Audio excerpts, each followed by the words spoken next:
were you employed back in 2016? Special agent with the Federal Bureau of Investigation. Were you employed in any undercover operations during your time with the FBI? Man, numerous. And were you involved in an undercover operation related to this case that occurred on April 19th of 2016? Yes. Can you explain what that operation was? My role in that operation, I was portraying a Latin King gang member, and I was instructed to conduct a bump. All right, what's a bump? Well, a bump is an investigative tool used by law enforcement where you would have either an agent or an officer working in an undercover capacity to have a face-to-face contact with either a person of interest or a subject in an investigation. And what you would look to do in a bump is either to extract information from that individual or give them information or possibly set up future meetings with that individual, or in some cases tickle or stimulate a wire or a phone tap. And was that the case here, that the bump was designed to generate chatter or conversation on a wiretap? It was, yes. All right. And when you say you were posing as a Latin King gang member, did you announce yourself as a Latin King gang member to the person you approached? I did not. Okay, so that's the role. That was my You're role. in character. That is correct. Okay. And who did you approach and where was this done? Tell us what happened. So I was instructed to do the bump or do the contact with Mrs. Donald Adelson, and this was in the Miami area. All right. And was it right out in front of her residence there, the Icon, like in South Beach? I believe it was outside her residence in that general area. And what did you do when you approached Ms. Adelson? Well, my instructions were to approach her and engage her in some type of conversation and to hand a flyer or a piece of paper to her. Okay, I'm going to show you what I've marked as State 78 and ask if you recognize 78. Yep. Yes, I do. Is State 78 consistent or a fair and accurate copy of the flyer that you handed Donna Adelson? It is. Move into evidence State 78. Any objection? No objection. State 78 is admitted. May I publish? You may. Do we have 78? Let me just do this.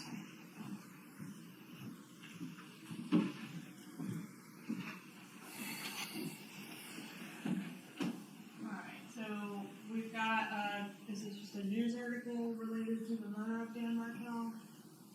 And what's the purpose of this, written over here, cell text?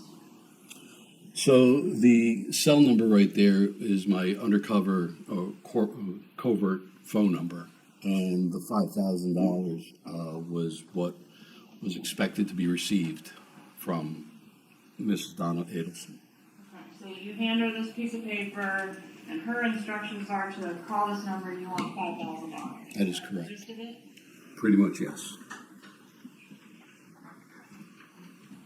Was the interaction that you had with Donna Adelson recorded?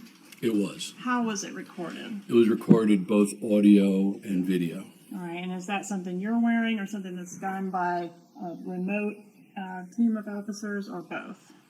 Both. I had a body recorder, audio and video, and it was also conducted by surveillance and security teams. All right, I'm going to show you what I've marked as 105.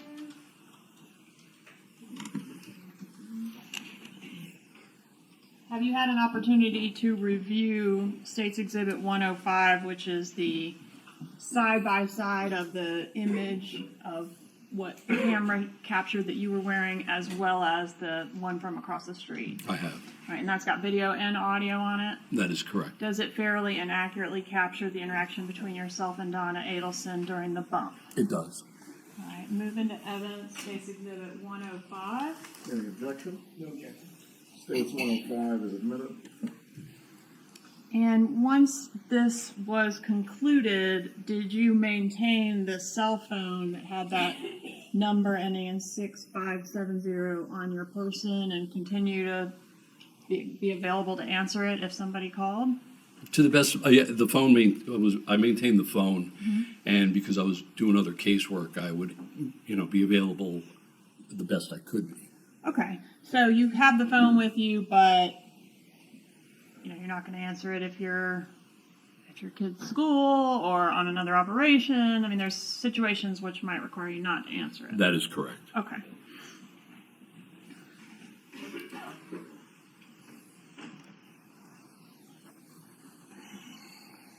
As part of this operation, did you at some point make a phone call to the Adelson Institute? I did. All right. And was that in the same undercover capacity as this gang member? Yes. Okay. Same character. Yes. All right. And was that call made on April 28th of 2016? I believe it was. And what was the purpose of this, what I'm calling a follow-up phone? Yes, it's like a follow-up bump. It was basically to try and get Donna Adelson on the phone, and also to additionally stimulate the wire. All right. And that call...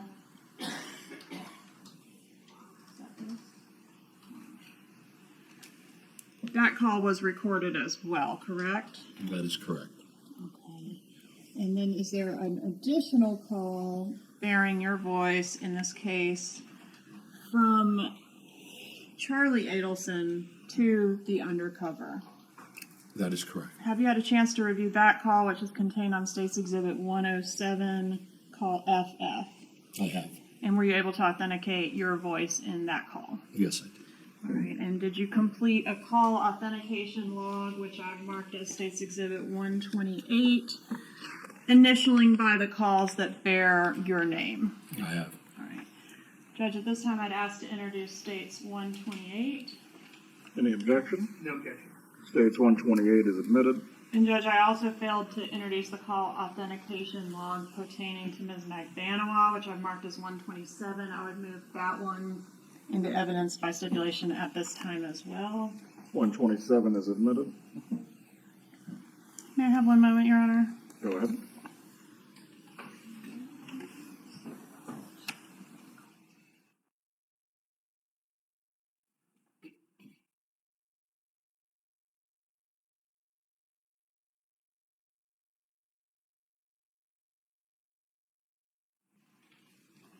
So 107, I referenced that previously. That contains a call from two calls. One call from you to the Adelson Institute, which I previously asked about, and then a call that I did not ask about, which was Donna Adelson to the Undercover line. Have you had a chance to review those two calls on this exhibit? Not completely the one from Donna Adelson to me. Okay. Do we have a stipulation in reference to that call, or do we need a recess for him to authenticate Donna Adelson to the Undercover? We'll schedule it. Judge, I move into evidence States 107, 107 is admitted at this time. and I don't have any further questions. Cross-examine.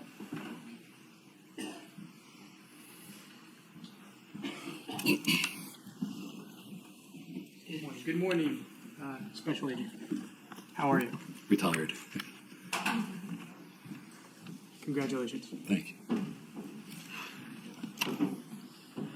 Your role was to pretend to be a member of the Latin Kings, right? Latin King gang, yes. And you handed Donna Adelson a flyer, I did. and you and your team accidentally didn't make a copy of that flyer, right? Well, my role in the investigation was to be the undercover. That was handled by the investigative team. But the flyer wasn't made. No one kept the original, right? I later found out that it wasn't, but yeah. We provided the original to you because the Adelsons kept the original, right? They didn't destroy it. I don't know what they did with it. Now, when you saw Donna Adelson, she told you that you scared her, right? She was startled. And you told her that you knew that Katie and Tuto were being taken care of, and by being taken care of, you meant paid, right? That is correct. So law enforcement understood that as of April 2016, when the bump occurred, Katie was continuing to get money, right? I don't have all the details from the case, but that's what I assume was happening.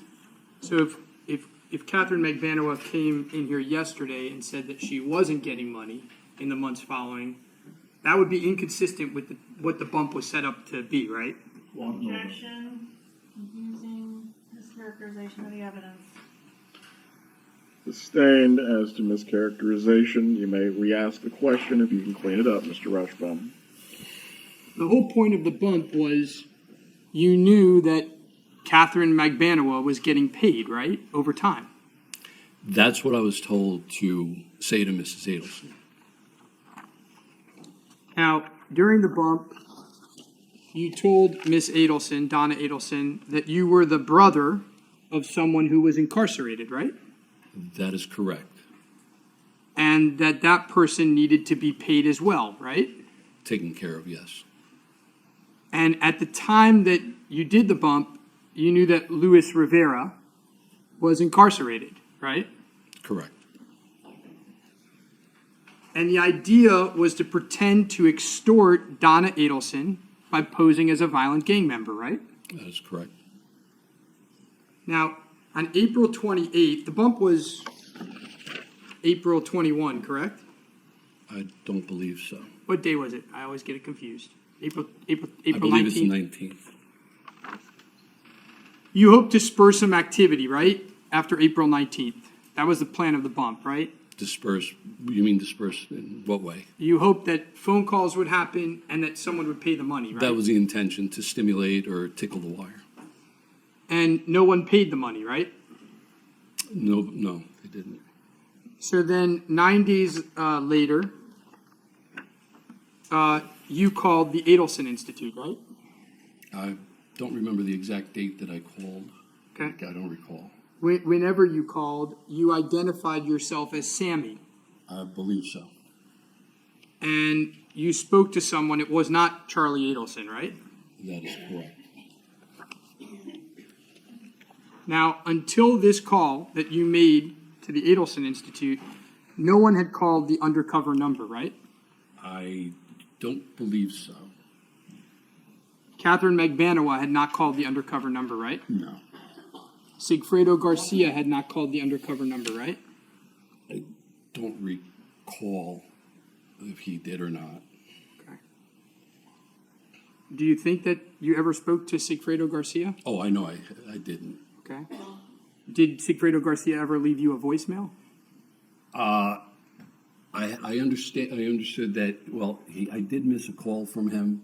I was working my other cases, but I don't have access to the voicemail.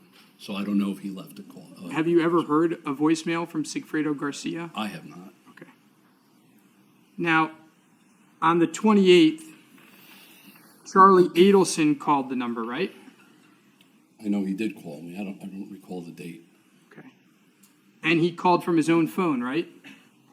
I don't remember what number was on the caller ID. Okay. So you don't know that he used his cell phone? I don't know. I don't know his number. Now, he didn't say much on the call, right? Well, not initially, and I did most of the talking. And you used words on the call like in reference to. Do you remember using those words? I did. And you used the words on the call like do the right thing, right? That is correct. Charlie told you at the end of the call that he would call you back. Do you remember that? He said he would. But he never called you back. Not that I know of. No. Now, still no one paid any money, right? Not to my knowledge, no.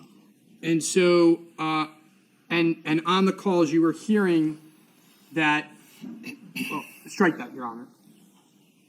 Let me turn your attention to May 4th, 2016. Okay? Okay. At around 2 or 3 in the morning, on May 4th, 2016, you sent Donna Adelson a text message to her cell phone, right? I know I sent her a text message, but I don't know, about 2 or 3 in the morning. I don't know the time or date. Do you remember that it was very early in the morning? I don't. That was Okay. 7.5 years ago. Fair enough. The text message was pretty threatening, right? I don't remember the content of the message, but I don't remember the content. Well, let me ask you, over time, did the threats get worse? Well, no, because I mean, I know that I did the bump. I remember talking to Charlie, and I remember calling the Adelson Institute and sending the text message. But I didn't add any additional threats. So You don't that think you you- say threats? I didn't. You don't think that the text message was stronger than the original meeting or the letter that came in between? Again, if you can show me the text message, but I haven't seen. I don't think it was that bad. Did you say in the text message, who was the puta who had called me? I think it's puto. Okay. They said puta. Okay. Fair enough. My Spanish is not great. No, that's fine. I think I'm going to defer to the witness's Spanish on this, Mr. Rauschbaum. I will as well. I will as well. Nonetheless, you were trying to act like Aladdin King, right? I was, and quite frankly, I was instructed to be not so gang-like with Donna Adelson. Okay. Actually, to be polite. Okay.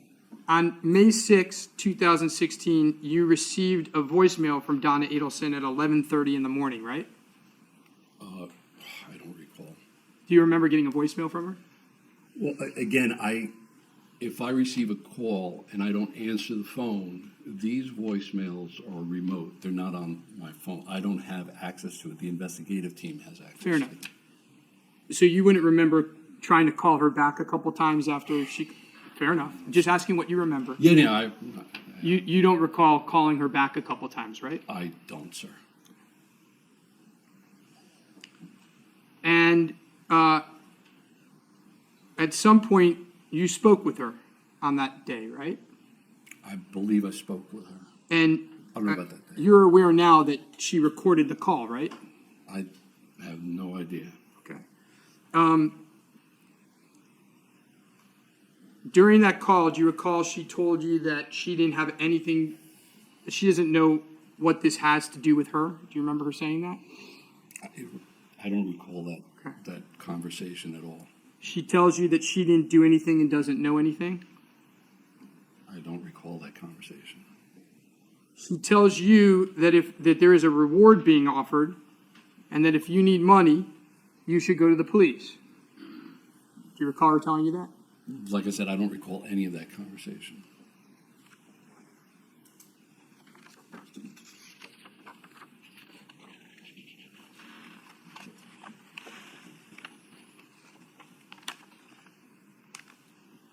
Now, on these wires that were spurred by your undercover activity, are you aware that Catherine Magbanua told Charlie that she and Sigfredo had called the undercover number many times?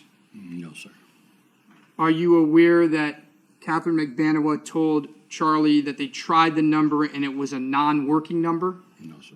It was a working number, right? Oh, it is, yes. Absolutely. Are you aware that Catherine Magbanua told Charlie that Sigfredo left a nasty voicemail message on the undercover number? No, sir. Now, you're aware that Sigfredo Garcia called that number one time and it wasn't from his cell phone? I was told that he called, but I don't know what number he called from. You don't know that he called from a burner phone, No, sir. whereas Charlie Adelson called from his own phone? Again, I don't remember the numbers, and I don't remember, who was calling from what phone. Thank you. I have no further questions. Redirect examination. No questions, Your Honor. You may step down. Yes, sir. Please call your next witness. They call special agent.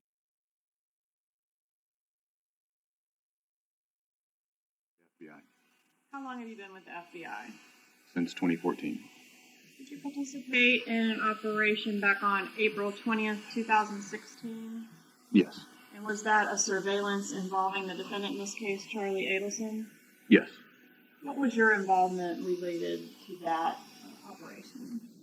I was conducting physical surveillance in the area of Miami Beach and its surroundings, and then also maintained availability to move northward if the surveillance venue changed, and deploy surveillance hardware if needed.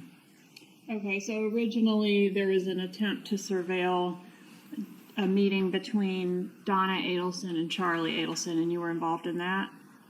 Yes. Okay. And what was your role in that particular effort? At the beginning of that day, I was involved in surveilling the bump, as it's been called. Okay, yep. And following that, I maintained availability in that area, and then I received word that there would be a meeting taking place north of Miami Beach, so I made my way north. Okay, I think I'm with you. So you were present at the bump doing some recording from a remote location? I was not recording at that time. Okay, what was your role there? I was, we call it QRF, Quick Reaction Force, just for the security of the undercover, Okay, or so just whoever is involved. part of the team for security purposes. And then from there you moved to, is it a restaurant known as Dolce Vita? Yes, at the time that's what All the right, restaurant and what was. was your role at the efforts to record a conversation at the Dolce Vita restaurant that day? I was instructed to make my way towards the Dolce Vita restaurant. At that time that I arrived, I was handed some recording equipment in a bag, and I went inside and positioned myself as close as possible to Mr. Adelson. All right, so you knew who you were trying to record when you Yes. went into the restaurant.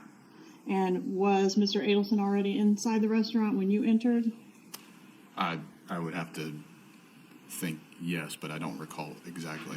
All right, I think I'm almost certain yes. okay, and was there another person present as well that you were attempting to record? Yes, Who was that? Katie Magbanua. Okay. And was the objective just to get as close as possible without being made and Yes. try to record their conversation? Yes. Okay, tell us about the equipment. You said it was inside of a bag. What does that look like? It was a messenger bag, computer bag size type thing you would carry books or a laptop computer on, kind of had like perforations, like a bunch of holes in it. All right, like a mesh. Not quite Fabric? like a mesh, but like if you think of, it was made out of like leather or fake leather, and maybe the whole front-facing area of it just had a lot of holes spaced about a half inch to an inch apart all over. All right, and was the bag outfitted with audio and video recording equipment? Yes. And are you familiar with that equipment? I'm familiar with its appearance, and it had a sort of an on-off button. Beyond that, I have no real technical expertise for it. Okay, was it in proper working order that day? That was my understanding. All right, and you were able to review the recording, correct? Yes. So it did record audio and video that day. Yes. Where were you positioned in relation to Mr. Adelson and Ms. Magbanua? So they were seated toward about as far back in the restaurant as you can go, and I positioned myself with my back against the wall, so seated, maybe 10, 12 feet away, and there was, I think, one table between us and them. All right, and what were they doing when you observed them at the restaurant?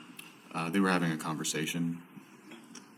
Was there background noise going on in the restaurant? What type of environment was it? So yes, there was background noise. It's my best guess that the air handler for the restaurant was sitting in the ceiling, probably directly above either my table or theirs, but there was a sufficient amount of background noise. Was there another agent inside the restaurant also attempting to record the meeting? Yes, another FBI employee did enter the restaurant.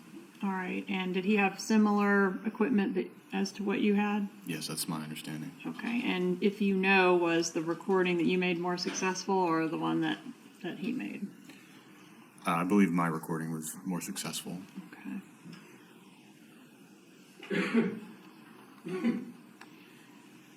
Have you had an opportunity to review State's Exhibit 109, which is the Dolce Vita recording from the equipment that you had that day? Yes. All right, and is it fair and accurate as far as what was captured that day? Yes. All right, Judge, I move into evidence 109. Any objection from the defense? None other than the previous motion. States 109 is admitted at this time over defense objection. And we talked about the date, but I'm not sure the time. On April 20th of 2016, is that correct? Yes. And what was the time that this meeting occurred? I would have to reference notes or reports from that day. It would have been in the afternoon. Okay, 3:45, sound about right? Yes. And about an hour in length, sound about right? Yes. No further questions. Examination. Thank you, Your Honor.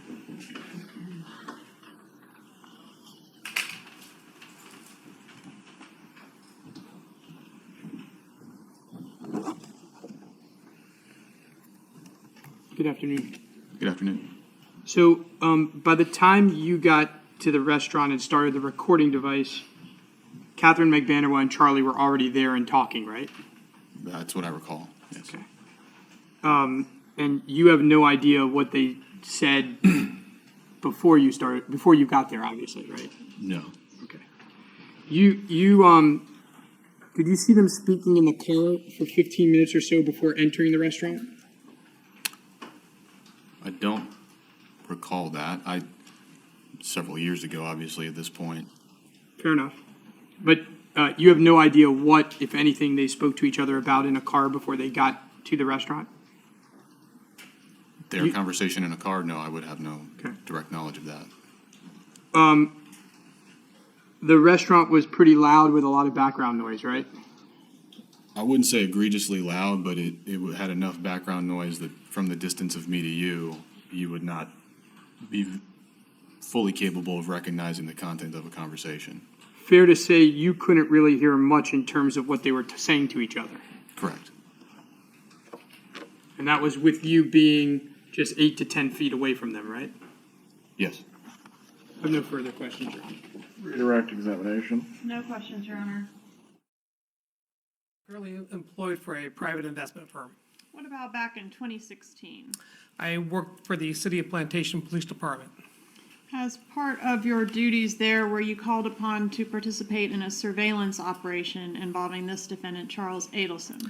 Yes, as a member of the FBI Violent Crimes Task Force Miami Division, I was. Okay, and was the surveillance that you conducted of Mr. Adelson related to a wiretap that was ongoing at that time? Yes, there was current electronic surveillance of Mr. Adelson at the time. All right. What were you asked to do? Conduct physical and electronic surveillance of Charles Adelson. All right, and did part of that involve going to the Matsuri restaurant? Yes, Is that a sushi restaurant in Miami? yes it is. Okay, and what were you supposed to do once you got into the restaurant? I had a covert electronic surveillance audio and video recording device and attempt to record Charles Adelson and his father Harvey. All right, and do you see Charles Adelson in the courtroom here today? I do. Could you point him out and describe what he's wearing? He's sitting at the defense table wearing a blue blazer and a blue shirt and a blue tie. The record will reflect the witness has identified the defendant. All right, and is this on April 21st, 2016? Yes, it is. Okay, what equipment were you using for this operation? It was a recording device that recorded audio and video.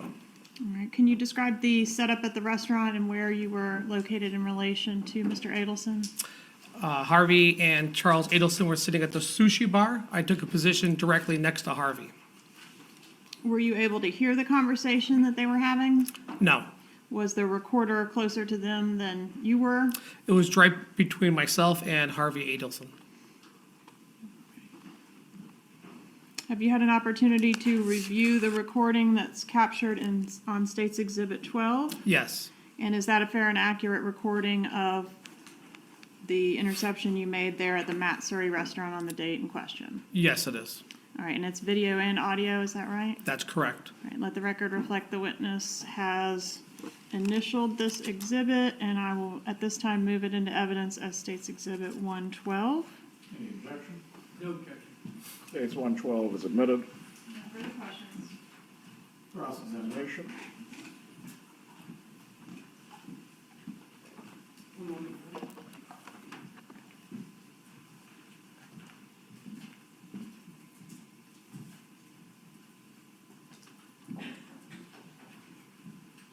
Good afternoon. Hi, good afternoon. Back in 2016, you didn't really like sushi, did you? Not that much. You didn't see them enter the restaurant, right? No, And you didn't see them talk outside the restaurant before they entered the restaurant, right? no, There's no recording of that you, to your knowledge, correct? that's correct. Now, during the conversation, do you recall some whispering happening?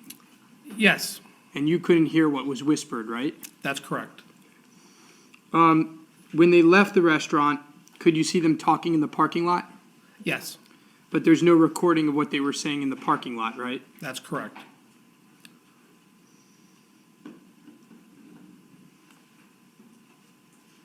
You participated in the arrest of Charlie Adelson as well, right? That's correct. And that occurred in April of 2022. Yes, And the arrest happened at around 6 a.m. in the morning. yes, And during that arrest, one of the officers got caught in a barbed wire fence, right? yes, That was behind Mr. Adelson's house, right? yes, on the side of his house, I believe. Okay. Also, during that arrest, there were a lot of security cameras, right? Not that I'm aware of. Okay. When Charlie Adelson was arrested, he surrendered peacefully, Yes, and he consented to allow the agents to come in the house? I wasn't aware of that. Fair enough. May I have one moment, Your Honor? Tom? No further questions, Your Honor. Redirect examination. No questions, Judge. You may step down.